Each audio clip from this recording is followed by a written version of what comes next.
Écoutez, si vous êtes là, c'est que vous avez vraiment envie de savoir ce qui se passe avec Monsieur Simo. Monsieur Simo, d'abord, prétend partout qu'il n'a pas perdu ses procès. Bon, il dit que, pour être beaucoup plus précis, quand il dit qu'il n'a pas perdu, il dit qu'en réalité, nous avons gagné simplement parce qu'il n'était pas présent au tribunal. Voilà son argument. Mais la réalité, c'est qu'il sait très bien qu'il a été condamné, qu'il a perdu, donc il a été condamné à 3 reprises.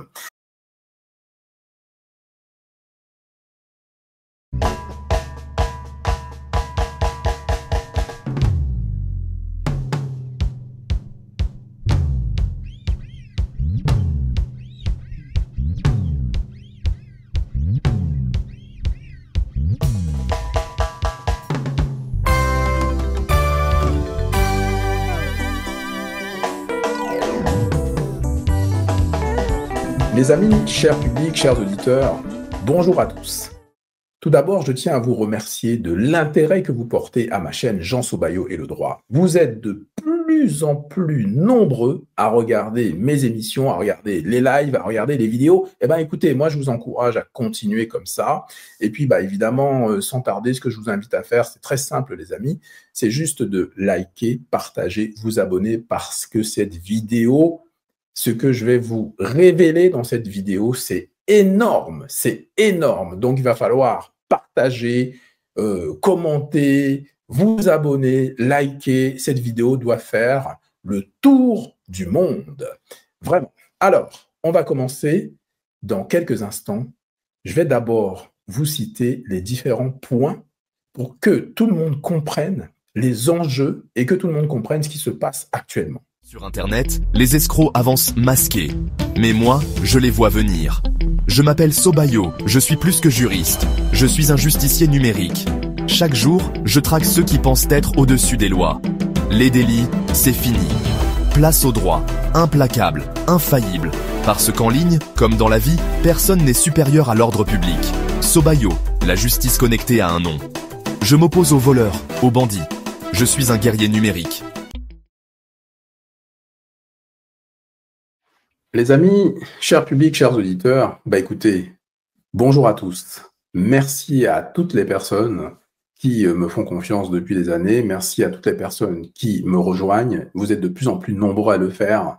Donc, vous avez compris là où il faut être, c'est-à-dire sur la chaîne de Jean Sobayo et le droit. Pour les personnes qui ne me connaissent pas, donc je suis Jean, je suis juriste, je suis président d'une association de défense et recours. L'objectif est très simple, vous aider à éviter les pièges de ces influx voleurs et vous éviter de vous faire pigeonner, de vous faire escroquer. Voilà. Et en plus de ça, on vous aide socialement, économiquement, on en reparlera au fur et à mesure. Likez, partagez, commentez et en dessous de toutes les vidéos, vous avez nos coordonnées. Vous pouvez nous rejoindre dans ma grande communauté Sobayo, j'allais dire sauvaillesque. Et puis, si vous avez besoin effectivement d'une intervention ou de quoi que ce soit, si vous voulez me parler, vous avez mon numéro direct. Ceux qui ont essayé vous le diront, il n'y a pas de souci, je vous réponds. Voilà, alors, écoutez, si vous êtes là, c'est que vous avez vraiment envie de savoir ce qui se passe avec Monsieur Simo. Monsieur Simo, d'abord, prétend partout qu'il n'a pas perdu ses procès. Bon, il dit que, pour être beaucoup plus précis, quand il dit qu'il n'a pas perdu, il dit qu'en réalité, nous avons gagné simplement parce qu'il n'était pas présent au tribunal. Voilà son argument. Mais la réalité, c'est qu'il sait très bien qu'il a été condamné, qu'il a perdu, donc il a été condamné à 3 reprises. Il a été condamné 2 fois en diffamation, donc diffamation et injure publique. L'affaire Nassir, c'est simple, il est venu sur les réseaux sociaux qualifier un partenaire à lui, Nassir, de voleur. Donc, bon, et ainsi de suite. Voilà, il a donc été condamné. Il est venu sur les réseaux sociaux également dire que j'avais dit que j'étais avocat alors que je ne suis que juriste. Donc, en gros, il a voulu me faire passer pour un escroc. Bon, eh bien, la profession d'avocat étant vraiment strictement réglementée, et je n'ai jamais effectivement prétendu ce genre de choses. Donc, ce qu'il était en train de faire, c'est porter atteinte à mon honneur. Et puis, évidemment, il m'a insulté, etc. Donc, il a été condamné également pour injure publique. Donc, les décisions sont là, c'est-à-dire qu'en gros, ce sont des décisions publiques. Si vous souhaitez en fait en avoir la preuve, lors d'un live, je l'avais déjà diffusé. Bon, je vous mettrai en dessous de la vidéo le live où vous pouvez trouver effectivement cette décision de justice. Donc là-dessus, il n'y a vraiment aucune ambiguïté. Le gars a été condamné 2 fois. Voilà, donc je l'ai fait condamner. Il a bel et bien été condamné. Il a perdu déjà ses 2 procès en diffamation et en injure publique.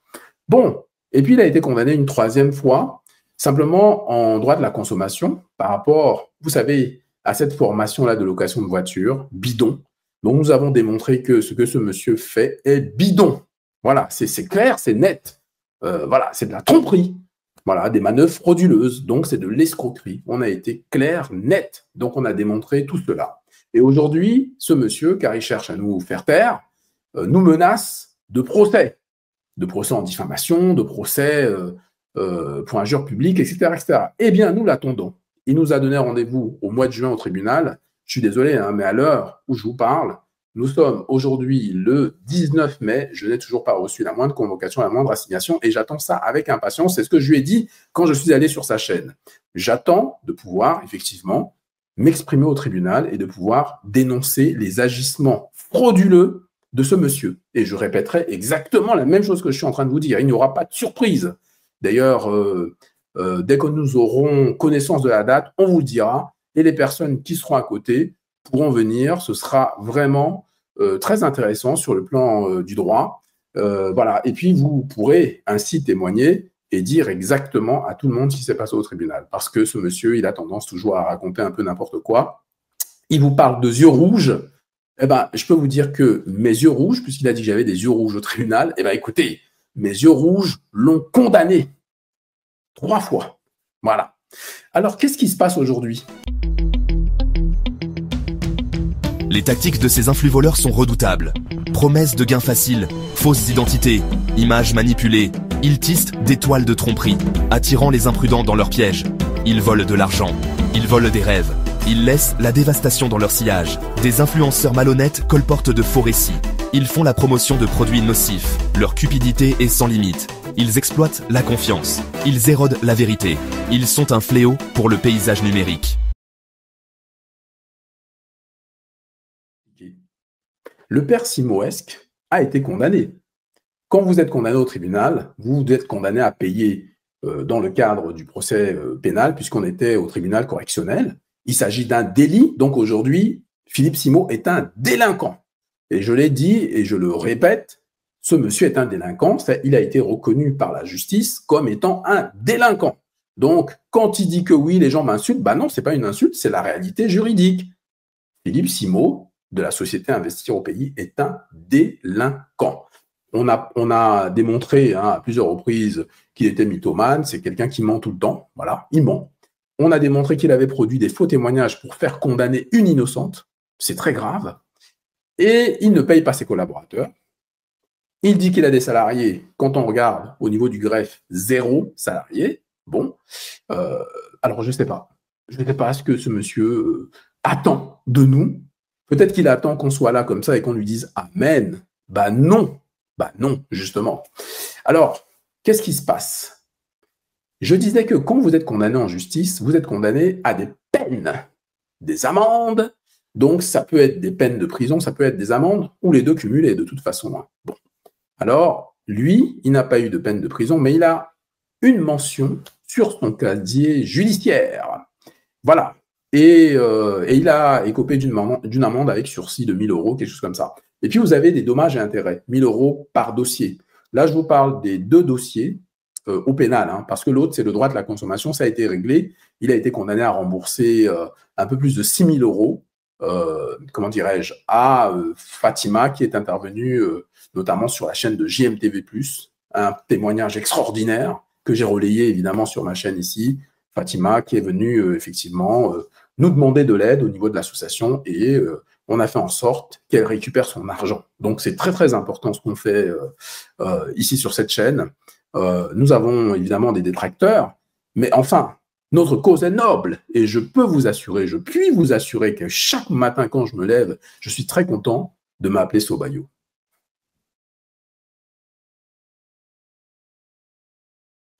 Alors, concernant cette affaire, vous êtes condamné au tribunal à payer des amendes pénales et puis vous pouvez avoir des peines de prison. Simo a été condamné à nous restituer, donc à payer des dommages et intérêts.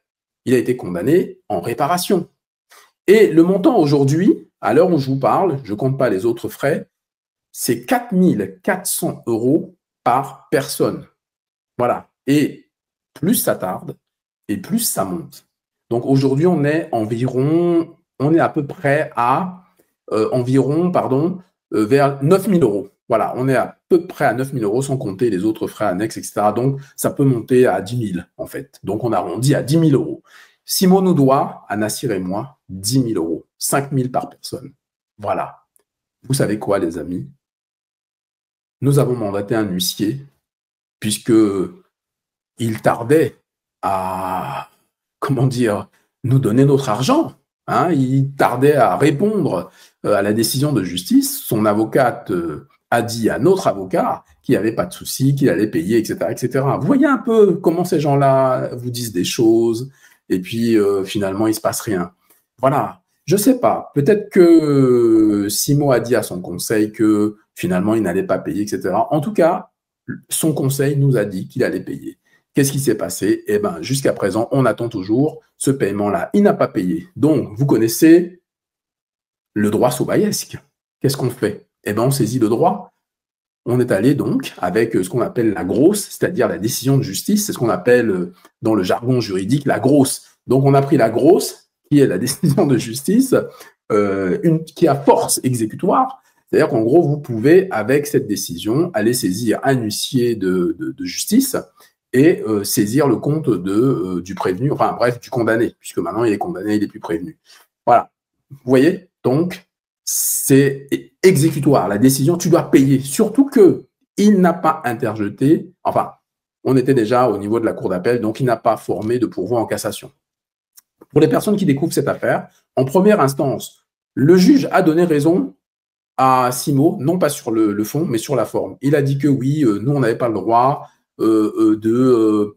d'avoir une élection de domicile. C'est un peu technique, mais c'est pas grave, c'est juste pour rappeler un peu le contexte de l'affaire, qu'on n'avait pas le droit, parce qu'on avait fait élection de domicile en dehors de Paris, alors que notre avocat est à Paris. Enfin bon, bref, il y avait une affaire rocambolesque, comme quoi il faut faire élection de domicile chez l'avocat.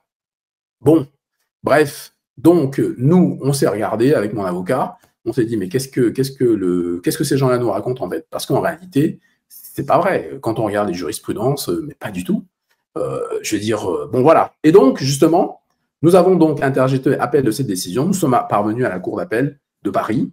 Et à la Cour d'appel de Paris, donc les magistrats de la Cour d'appel, c'est une juridiction donc au-dessus, second degré. Donc, premier degré, première instance, on a perdu l'affaire sur la forme. J'ai donc interjeté appel de cette décision. On se retrouve à la Cour d'appel. J'étais sûr de moi, puisque j'ai dit ici sur cette chaîne que le juge avait violé les textes de loi. C'est une expression juridique. Donc, c'est-à-dire qu'il s'est trompé, voilà, ou il a mal interprété, etc., etc. Bref, voilà, le juge s'est trompé. Je l'ai dit, et les gens ont ri. Je me rappelle les défenseurs de Simo, et puis vous vous rappelez des insultes de Simo qui disaient que j'avais même pas d'argent pour consigner, etc. J'avais pas 400 €, etc. Et puis au final, il s'est rendu compte que non seulement j'avais consigné 1 000 €, mais j'avais également consigné 1 000 € pour Nassir. Voilà. Voilà l'attitude sobaïesque. Et ben voilà. Et ben ça a payé puisqu'on a gagné. Et donc, quand vous gagnez, bah, l'adversaire doit rembourser tous vos frais. Les honoraires d'avocat, les huissiers, les dépenses, tout. Et on arrive aujourd'hui à une somme qui avoisine les 10 000 €. Et plus le temps passe, et plus il devra payer plus cher. Et ce monsieur, lorsque nous sommes donc allés pour saisir son compte bancaire, le retour de l'huissier était hallucinant. Que nous dit l'huissier? L'huissier nous dit que le gars n'a pas d'argent sur son compte. Ouais.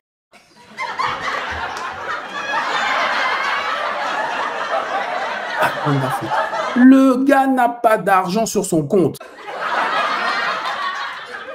On a dit, comment ça? Celui qui prétend partout qu'il est millionnaire, milliardaire en francs CFA ou ceci, cela, je monte, je descends. Comment?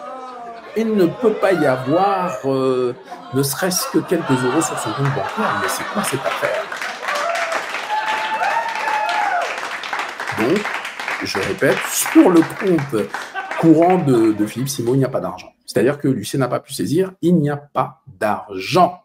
Et ce que je vous dis là, c'est sourcé, évidemment. Donc, ils ne viennent pas nous raconter encore des histoires, blablabla, comme il a l'habitude de le faire. Alors, évidemment, ne soyons pas dupes. Vous savez très bien pourquoi il n'y a pas d'argent sur son compte. Il est très fort probable que ce monsieur fasse ce qu'on appelle une organisation de son insolvabilité. C'est exactement ce qui est en train de se passer et c'est très grave. Hein. Donc, c'est bien beau de tenir des discours, voilà, essayer de piéger les gens finalement, de les faire tomber dans des pièges.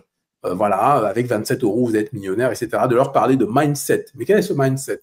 Comment un chef d'entreprise peut organiser son insolvabilité et ne pas avoir d'argent sur son compte bancaire? C'est quand même extraordinaire. Alors, c'est pas fini. Moi, Sobayo, je suis implacable. Je rassemble des preuves. Je construis des dossiers. Je navigue dans le monde complexe du cyberdroit. Je suis un maître stratège. J'expose les mensonges. Je traduis les coupables en justice. Mes batailles juridiques sont légendaires. Je me bats pour chaque victime. J'exige des comptes. J'obtiens justice, réparation pour les victimes. Mes victoires résonnent. Elles envoient un message. Internet n'est pas une zone de non-droit. Donc, vous connaissez l'attitude sobayesque. Vous connaissez le droit sobayesque. Qu'est-ce qu'on a fait? Puisqu'on n'arrive pas à prendre cet argent, puisqu'il n'y a pas d'argent sur son compte, qu'est-ce qu'on fait? On recherche les voitures. Puisqu'il dit partout qu'il a des voitures, il a une flotte de véhicules, ceci, cela, Eh, Dieu, Awanda Foot, Kana Yabasi, je te jure, sur cet aspect-là aussi, zéro macabo. Philippe Simot ne possède aucun véhicule à son nom. Je l'avais déjà dit dans un live, je le réitère ici de manière claire et sans équivoque.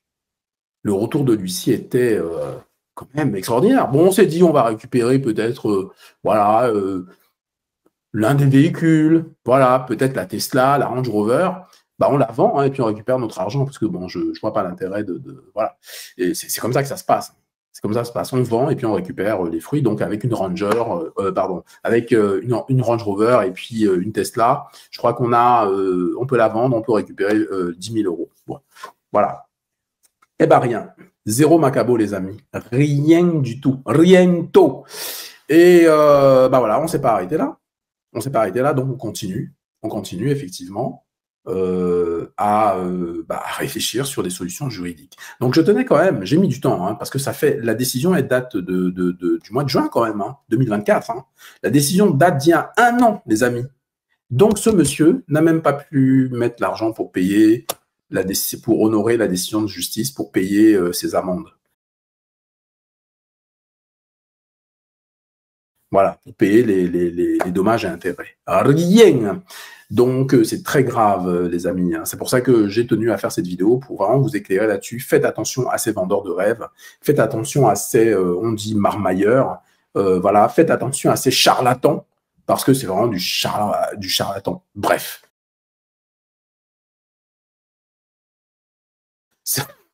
Allez, on va couper celle-là. C'est vraiment du charlatan. Bref.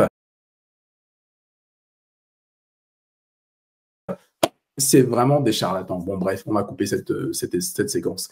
Voilà, les amis.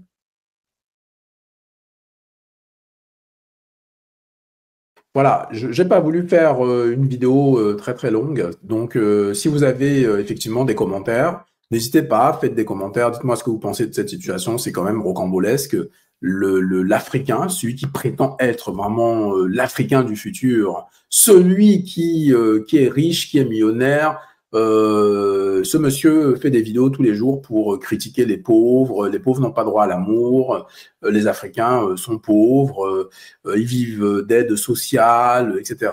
Il n'est que dans le mépris perpétuel. Et c'est un monsieur qui, en plus, utilise la religion chrétienne pour essayer d'endormir les gens, en fait. Hein.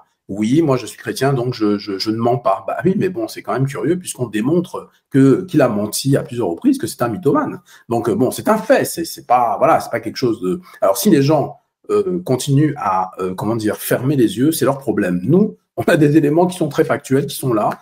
Il suffit de regarder quelques épisodes, on va dire, que j'ai pu faire, hein, quelques épisodes, quelques contenus dans lesquels vous allez trouver ces éléments-là. Hein. Il y a des lives qui sont vraiment légendaires aujourd'hui, dans lesquels on trouve toute l'affaire simoesque est là-dedans. Donc, et au fur et à mesure, effectivement, il y a des développements. C'est pas fini, il y a encore d'autres choses. Mais on va, comment dire, je vais vous donner les informations au fur et à mesure, parce que bon, sinon la vidéo elle va faire 1 heure et ça n'aura pas d'intérêt. Moi, j'ai voulu une vidéo quand même assez courte pour que tout le monde justement puisse regarder, au moins jusqu'à la fin. D'ailleurs, c'est pas terminé. J'ai encore des petites choses à dire. Dites-moi dans les commentaires. Les personnes qui rejoignent la chaîne, eh ben, écoutez, n'hésitez pas, hein, abonnez-vous, likez, partagez, etc. Vous êtes les bienvenus. Le prochain live, je ne sais pas encore si on va parler de ce sujet parce que c'est quand même honteux, quoi. Je dois dire que j'ai mis un an avant de faire cette vidéo. 1 an avant de vous annoncer que le gars ne veut pas payer, en fait. Que le gars a organisé son endettement, que le gars a organisé son insolvabilité et qu'il veut échapper encore une fois à une décision de justice. Il veut échapper aux autorités administratives. Et lui qui veut nous poursuivre, il a intérêt à quand même bien se préparer. Pourquoi? Parce que moi, de toute manière, je poserai la question au procureur de la République. Est-ce que vous trouvez normal que ce genre d'individu se comporte ainsi? Il dit qu'il est riche, qu'il a de l'argent. Il se présente comme tel pour tromper les gens. Et maintenant qu'on l'a démasqué, il essaye de masquer la vérité, justement. Et en plus de ça, il veut nous poursuivre alors que c'est lui le coupable. Hein, il veut se faire passer pour une victime. Et puis, en plus de ça, il ne respecte pas les décisions de justice. Et puis, il commet quand même, encore une fois, des manquements. Il commet des fautes parce que ne pas respecter la décision de justice, organiser son insolvabilité, je vous rappelle que c'est illégal, hein, évidemment. Donc, est-ce qu'on va maintenant le poursuivre par rapport à ça? J'ai envie de dire la balle est dans son camp parce que vous êtes d'accord, hein, on est d'accord, hein, il a bien cherché quand même, hein, insulté, il nous a insulté sur les réseaux sociaux, d'accord. Moi, je ne suis jamais rentré dans des invectives, je dis les choses concrètes. Quand on dit qu'il est mythomane, bah écoutez, je veux dire, que voulez-vous qu'on dise? Bah attendez, le gars ment, donc vous allez dire quoi? Il dit la vérité? Bah non, donc on le démontre. C'est pas des insultes, c'est la réalité. Quand je dis que c'est un délinquant, bah, vous voulez que je dise quoi? C'est le terme adéquat. Il a commis des délits, il a été condamné, il est donc délinquant. Il a une mention sur son casier judiciaire. Voilà, il a une mention sur son casier judiciaire. Donc c'est un délit. C'est comme ça. Il est donc délinquant. Qu'est-ce que vous voulez que je vous dise après ça? Bon, qu'est-ce qu'il y a d'autre à rajouter? Bah écoutez, le fait de mépriser les gens tous les jours, c'est insupportable. C'est insupportable. Quelqu'un, je répète, qui était étudiant, dans les années là, 2008, etc., qui rasait les murs, il dit lui-même qu'il n'avait pas d'argent, il économisait tout, il buvait pas de café, bref, je veux dire, c'était Rémi sans famille, quoi. Voilà. Donc, il a connu la misère, etc., etc. Il a traversé des périodes très dures. Bah, ça arrive à tout le monde, il n'y a pas de souci. Mais pourquoi aujourd'hui tu insultes les personnes qui auraient des difficultés? Je ne comprends pas. Ce genre d'attitude n'est pas du tout bonne. C'est pas des valeurs, ça. C'est pas. Qu'est-ce qu'on doit apprendre à nos enfants? C'est ça qu'on doit apprendre à nos enfants? Non, mais c'est pas possible. C'est pas possible. C'est comme ça qu'on va relever la diaspora, relever le continent. Non, non, non, non, non. Donc, à partir de là, il y a non seulement un débat idéologique, donc on n'a pas du tout la même mentalité. En plus, ce monsieur vous vend du mindset. Quel mindset? Le mindset, c'est que tu as perdu en justice, tu payes. Tu as perdu, tu payes. Mais pourquoi tu organises ton insolvabilité? Si tu as vraiment des difficultés, etc., bah dis-le. Dis, bah j'ai des difficultés, mais ne crie pas partout que tu es millionnaire, tu es machin, tu es ceci, tu es cela. Voilà, effectivement. Donc, pas d'argent sur son compte. Les sociétés radiées. Il dit qu'il n'est pas allé chercher le courrier. Mais attendez, c'est grave ce qu'il dit, hein. Ouais, il n'est pas allé chercher le courrier n'est pas arrivé, pourtant il y avait du monde là, c'est impossible. C'est-à-dire qu'en gros, on sait très bien ce qui s'est passé, effectivement. C'est une radiation d'office qui est faite par le greffe. Il y a plusieurs raisons à cela. Je ne sais pas si il nous dit tout sur cette affaire. À la limite, c'est son problème. Mais ce que je sais que s'il y a une radiation d'office parce que tu n'as pas récupéré le courrier, etc., si tu n'as pas récupéré le courrier, c'est parce que tu n'étais pas là. Il n'y a personne. Il y a des gens qui passaient même là-bas et on ne sait pas où ils sont. Il n'y a personne. Il dit qu'il a des salariés. Il n'a pas de salariés. Donc là-bas, il n'y avait personne, tout simplement. Donc le courrier est arrivé et puis le courrier n'a trouvé personne, c'est revenu au greffe. C'est tout. Mais lui-même, il dit que le courrier est revenu au greffe. Et il dit qu'il ne comprend pas comment le courrier a pu revenir au greffe. Comme si le greffe l'avait piégé et que, voilà. Vous voyez un peu ce que ça sous-entend, alors que tous les professionnels savent bien comment ça se passe. On sait très bien. C'est pour ça que quand tu attends, enfin, il faut toujours ouvrir ton courrier. Voilà, tu as une entreprise, mais tu dois ouvrir ton courrier quand même. Tu dois être professionnel. Comment tu veux aider les gens si toi-même tu commets des erreurs comme ça? Je ne comprends pas. Donc, moi, je serais inquiet si j'étais client de Simo, ce qui n'arrivera pas, évidemment. Si j'étais client de Simo, je serais très inquiet. Je me dis, mais attends, le gars n'est pas capable d'aller chercher le courrier ou de déléguer quelqu'un pour aller chercher le courrier. Le gars qui a pris des centaines de milliers, voire des millions d'euros aux gens, voilà, avec ses tromperies, etc., et il n'est même pas capable, il n'est pas foutu de gérer son courrier, quoi. Regardez, la preuve étant, service client inexistant. Tous les témoignages sont concordants. Pas de service client. Tu attends 36 plombes pour que quelqu'un daigne t'envoyer un vulgaire message. Ils sont injoignables. Après, quand tu arrives à joindre quelqu'un, il te raconte n'importe quoi. Les gens ne sont pas compétents du tout. Rappelez-vous, lorsque Serge Anango a appelé sa secrétaire pour le CPF, vous voyez ce qu'elle a dit? Voilà, une magouille incroyable. Elle a révélé la magouille incroyable. Mais comment les gens peuvent encore, venir nous voir ici, nous raconter des choses qui ne tiennent pas la route? On vous dit que le gars, il prend le CPF, c'est-à-dire qui permet en fait, parce qu'on ne va pas t'embêter, quoi. C'est-à-dire que tu peux avoir un organisme de formation, tu n'as pas besoin d'avoir vraiment des formations qualifiantes, tout ce que tu veux. Ça te donne le droit de proposer la création d'entreprise. Bon, ok. Donc, qu'est-ce qu'ils font les mecs? Parce que la formation poulet n'est pas prévue au programme. La France ne va pas financer une formation pour aller faire de l'élevage de poulets en Afrique. Bon, on est d'accord. Et puis l'élevage de poulets lui-même, les gens ne sont pas bêtes, ça doit répondre à des critères concrets. On sait très bien que c'est bidon.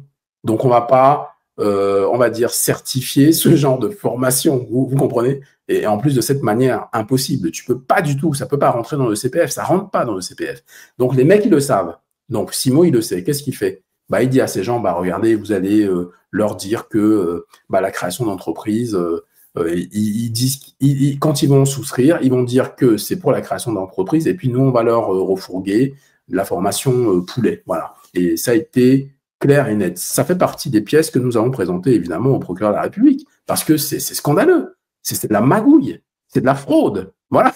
Donc, à partir de là, qu'est-ce que vous voulez qu'on fasse? Vous voyez un peu? Bon, allez. Les amis, il y a tellement de choses à dire sur le Simoesque. Vraiment, faites attention en tout cas. C'est pas le seul, il y en a d'autres. Faites attention, c'est le conseil que je pourrais vous donner. Voilà. En tout cas, moi, je vous souhaite à tous une excellente fin de journée, fin de soirée. Ça dépend à quel moment vous allez regarder cette vidéo. Et puis, peut-être qu'on va débattre de tout ça. De l'appauvrissement de Simo, ou de l'organisation de son insolvabilité. C'est au choix. C'est au choix. Voilà, vous me direz ce que vous en pensez. Peut-être qu'on va organiser un débat là-dessus, peut-être pas. Ça dépend de l'actualité, etc. Mais moi, je tenais quand même à vous alerter là-dessus parce que c'est pas normal, quoi. C'est pas normal. Le gars, pas d'argent sur son compte bancaire. Il demande aux clients de faire des virements, non pas vers la société, des virements sur les comptes de la société, pas du tout. Des virements sur des comptes des tiers, etc., etc. Qu'est-ce que c'est que cette magouille? Vous voyez, ça sent pas bon. Et puis, attention, parce que là, il a créé, je l'ai mis sur une vidéo, il a créé donc une LLC. C'est-à-dire que Back to Africa, là, quand vous prenez vos places là pour Back to Africa, l'argent va là-bas aux États-Unis dans la LLC. Partenaire, Mopao, ou quelque chose comme ça. Je ne me rappelle plus exactement du nom, mais c'est marqué dans les conditions générales de vente. Regardez les conditions générales de vente de Back to Africa, vous allez voir, c'est pas investir au pays, c'est LLC, partenaire, Mopao, quelque chose comme ça. C'est une LLC qui se trouve aux États-Unis. Ça veut dire quoi? C'est très flou. Ça veut dire qu'on ne sait même pas où passe l'argent, etc. En cas de litige, vous n'allez pas retrouver votre argent. Bah oui, c'est même marqué dans les conditions générales de vente que ça dépend du droit français. Hein, ça dépend du droit français, oui, bien sûr. Bien sûr, une LLC américaine dépend du droit français, bah, bien sûr. Si vous voulez, oui, on peut écrire ce qu'on veut, hein, mais bon, après, la réalité juridique, ça va être autre chose. Bref, si vous prenez votre place pour aller chez Back to Africa, machin, peu importe, hein, que ce soit bien, pas bien, etc., ça déjà, je trouve ça malhonnête. Il faut être clair avec les gens, que les gens sachent exactement où va leur oseille. Vous voyez? Donc, après, il va vous dire quoi? Il va vous dire que je suis panafricain, je suis ceci, cela. Mais attendez, vous installez des sociétés partout dans les pays occidentaux et vous voulez nous faire croire que vous êtes panafricain. Mais panafricain d'où? La création de la valeur ajoutée, les taxes, les impôts, etc., que les impôts soient indirects ou directs, ça profite à qui? À quel pays ça profite? Et en plus de ça, on apprend le mépris à l'égard des travailleurs africains. Regardez donc sur YouTube le témoignage du jeune Flint. C'est un témoignage très clair. Voilà, c'est pas moi qui le dis, ce sont des gens qui ont travaillé pour lui, qui vous disent voilà à quel point ils étaient méprisés par cet homme-là. Voilà. Mais oui, quand les gens disent que ce sont des gens en fait qui ont exactement les mêmes comportements, c'est-à-dire qu'ils dénoncent, les attitudes colonialistes, etc., etc., alors que c'est exactement ce qu'ils font. Voilà, sur cette note, les amis, je vous laisse. J'ai une réunion qui va commencer dans pas longtemps. Et puis, bah, écoutez, force à vous, Septu, Neptu, Batu, que nos ancêtres soient avec vous. Et puis, voilà, Amen, tout ce que vous voulez. Allez, les amis, à bientôt, à la prochaine fois. Voilà, normalement, on se voit samedi au niveau du live, il n'y a pas de raison. Bye. Prenez soin de vous.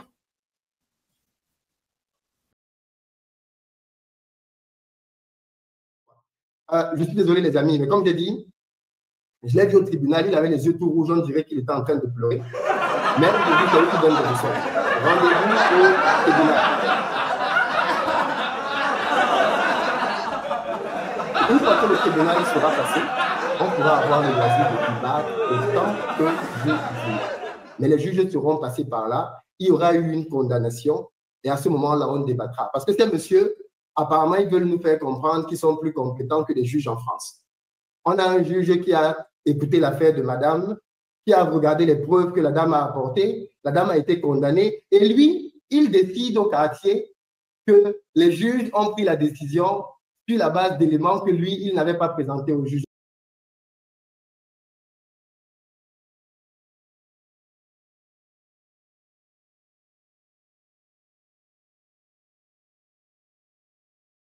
Donc lui, il pense qu'il est plus compétent que des juges en France, mais le monsieur n'est même pas avocat.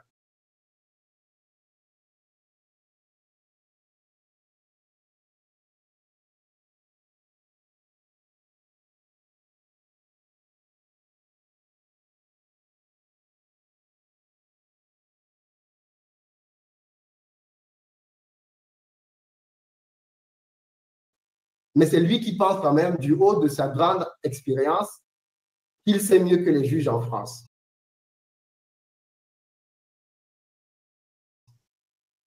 Ainsi de suite.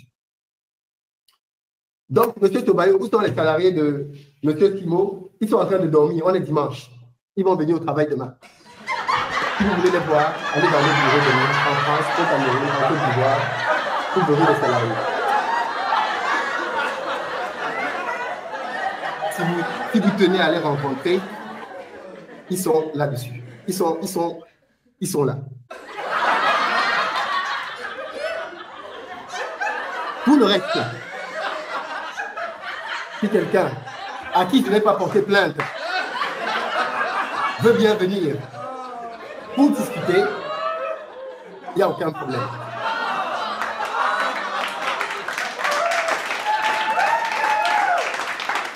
Les procès, c'est en juin. Les dates, c'est en juin pour les premiers. Mais avec ces gens-là, je crois qu'il va y avoir 4 ou 5 procès différents.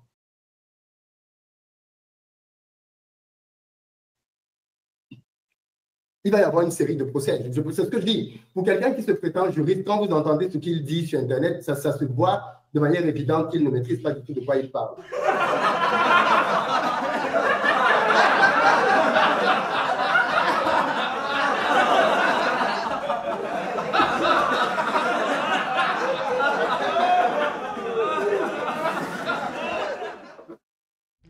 Les tactiques de ces influx voleurs sont redoutables. Promesses de gains faciles, fausses identités, images manipulées. Ils tissent des toiles de tromperie, attirant les imprudents dans leurs pièges. Ils volent de l'argent, ils volent des rêves. Ils laissent la dévastation dans leur sillage. Des influenceurs malhonnêtes colportent de faux récits. Ils font la promotion de produits nocifs. Leur cupidité est sans limite. Ils exploitent la confiance. Ils érodent la vérité. Ils sont un fléau pour le paysage numérique.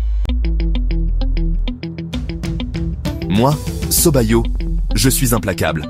Je rassemble des preuves. Je construis des dossiers. Je navigue dans le monde complexe du cyberdroit. Je suis un maître stratège. J'expose les mensonges. Je traduis les coupables en justice. Mes batailles juridiques sont légendaires. Je me bats pour chaque victime. J'exige des comptes. J'obtiens justice, réparation pour les victimes. Mes victoires résonnent. Elles envoient un message. Internet n'est pas une zone de non-droit. Mes procès aux stratégies sobayesques deviennent des spectacles médiatiques. Le monde regarde. J'apprends tous les jours. Je suis inspiré. Mon travail transcende le tribunal. Je déclenche une conversation mondiale. Mes racines éminemment sont profondes. Je suis un fils de l'Afrique. Mon héritage m'a appris la valeur de la communauté, l'importance de l'intégrité. Je suis né avec un cœur d'argent. Je me bats pour un avenir meilleur. Un avenir où la vérité triomphe. Je suis Sobayo, le symbole d'espoir. Un rappel qu'une seule personne peut faire la différence. Oui, je suis le sauveur du numérique.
Bonjour à tous, 06 23 50 26 62. Vous pouvez nous laisser un message ou nous appeler directement.